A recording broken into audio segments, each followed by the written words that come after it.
안녕하세요. 최신 SNS의 논란과 이슈에 대한 네티즌의 다양한 의견을 AI가 빠르게 정리해서 전해드리는 논슈입니다.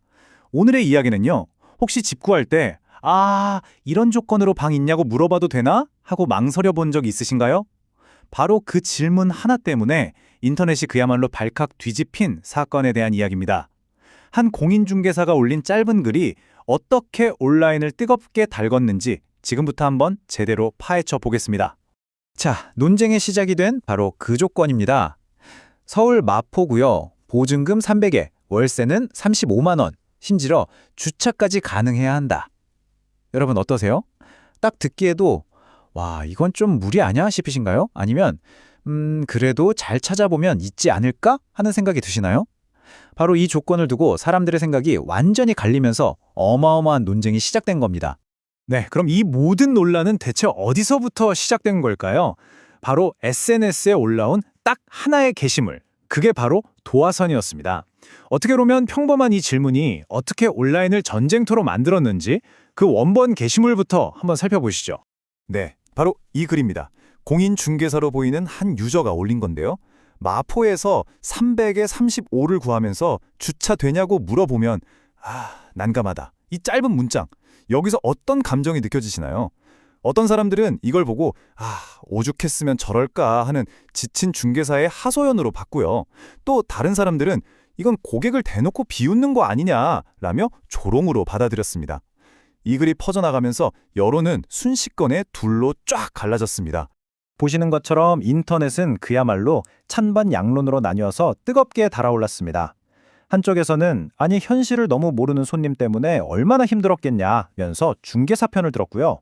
근데 또 반대편에서는 구격의 시세를 모르는 건 당연한 거 아니냐, 그걸 SNS에 올려서 망신 주는 건 프로답지 못하다라면서 아주 날선 비판을 쏟아냈죠.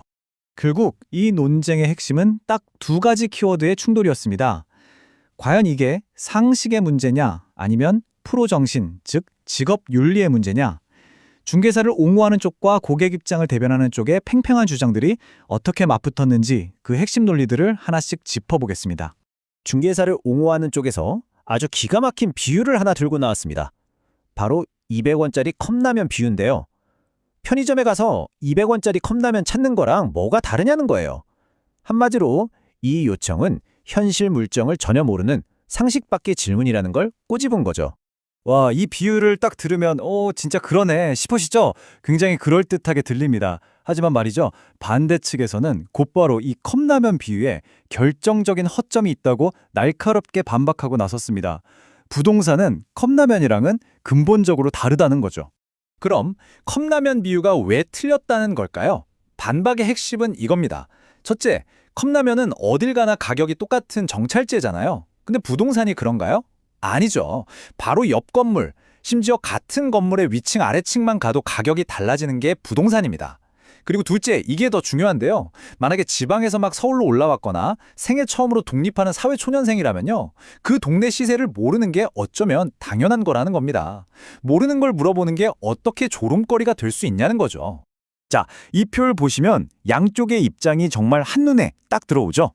중개사 쪽에서는 이걸 상식 밖의 요구이자 감정노동으로 보는 반면에 고객 쪽에서는 모르니까 당연히 물어볼 수 있는 거고 그걸 안내해주는 게 중개사의 역할 아니냐고 보는 겁니다. 결국 상식을 바라보는 시선과 전문가의 서비스를 기대하는 시선이 정면으로 꽝 하고 부딪히고 있는 거죠. 논쟁이 점점 과열되면서 이제는 단순히 찬반을 넘어서 중개사라는 직업 자체에 대한 어떤 불만 같은 것들이 터져나오기 시작합니다. 그리고 그 불만을 상징하는 아주 날카롭고 새로운 별명 하나가 등장하게 되죠. 바로 원룸 문따개라는 신조어입니다. 이 단어에는요, 꽤 뼈아픈 의미가 담겨 있습니다. 그냥 문만 열어서 집 보여주고 끝! 계약하고 나면 문제가 생겨도 난 모르는 일이다 하면서 책임을 회피하는 일부 중개사들의 태도를 비꼬는 말인 거죠. 이 원룸 문따개라는 단어의 등장은요, 마치 빙산의 일각 같았어요. 이번 SNS 게시물 하나에 대한 분노가 아니라 그 물밑에 오랫동안 쌓여왔던 일부 중개사들에 대한 깊은 불신과 불만이 이 사건을 계기로 터져나온 거였습니다. 이렇게 서로를 향한 비난만 계속되던 소모적인 논쟁 속에서 정말 해답은 없었을까요?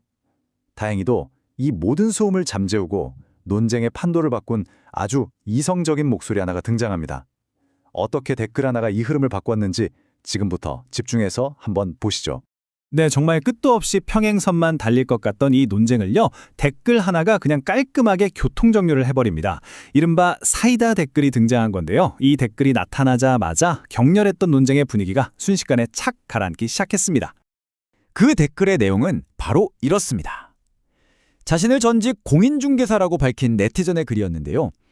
그 조건은 어렵다고 친절하게 안내하고 다른 대안을 제시해주는 것. 중개사는 그런 일을 하라고 있는 겁니다. 와, 이 한마디가 그냥 핵심을 꿰뚫어 버린 거죠. 중개사의 역할은 고객의 요청을 판단하고 평가하는 게 아니라 현실적인 대안을 함께 찾아주는 전문가, 즉 안내자라는 점을 명확히 한 겁니다. 바로 이 댓글 하나로 누가 맞냐 틀리냐를 따지던 논쟁의 무게중심이 완전히 이동했습니다. 이제 사람들은 전문가로서의 책임감, 그리고 고객의 마음에 공감하는 소통이 얼마나 중요한지에 대해 이야기하기 시작했죠. 비난 대신 해결책을 제시한 이 목소리가 결국 가장 큰 공감을 얻어낸 겁니다. 결국 이번 논쟁은 우리 모두에게 중요한 교훈을 남겼습니다. 우선 고객 입장에서는 질문하기 전에 간단하게라도 시세를 한번 찾아보는 작은 노력이 훨씬 생산적인 대화를 만들 수 있다는 거. 그리고 전문가 입장에서는요, 좀 막막해 보이는 질문을 받더라도 프로답게 대안을 지시하는 태도가 결국 신뢰를 쌓는 가장 빠른 길이라는 겁니다. 마지막으로 우리 모두에게는요, 온라인에서 분론을 표출하기는 쉽지만 서로를 이해하려는 건설적인 대화가 훨씬 더 가치 있다는 걸 다시 한번 생각하게 합니다. 자, 오늘의 한 줄 요약입니다. 질문하는 사람이든 답변하는 사람이든 서로에 대한 존중과 프로다운 자세, 이것이 언제나 정답입니다. 이제 여러분의 생각이 궁금합니다. 공인중개사의 글, 그저 지쳐서 나온 무해한 하소연이었을까요? 아니면 프로답지 못한 명백한 실수였을까요? 여러분의 솔직한 생각을 댓글로 남겨주세요. 영상이 도움이 되셨다면 좋아요, 최신 정보를 바로 받아보시려면 구독과 알림 설정 부탁드립니다. 지금까지 논란과 이슈의 논슈였습니다.